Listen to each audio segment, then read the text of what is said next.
ડાબા નાસિકાના છિદ્રની નીચે મોટું વરાળનું કુંડાળું છે.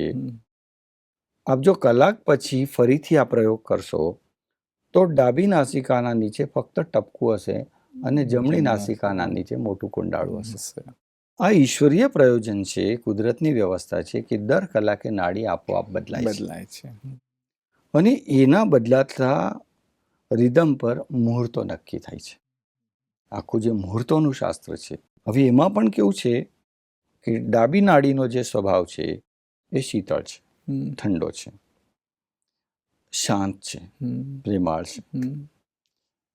જમણી નાડી સૂર્ય નાડી છે, ડાબી નાડી ચંદ્ર નાડી છે. જમણી નાડીનો સ્વભાવ ઉગ્ર છે, આક્રમક, ઉષ્ણ છે, ગરમ છે. શેનો? જમણી નાડી. જમણીનો, બરોબર. હા.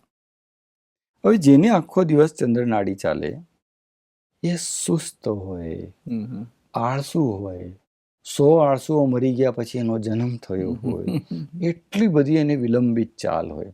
નોકરીએ જાય તો ત્યાં એને ગાળો પડે, ઠપકા પડે. ઘેરે આવે તો પત્નીના ઠપકા પડે, બાળકોના ઠપકા પડે.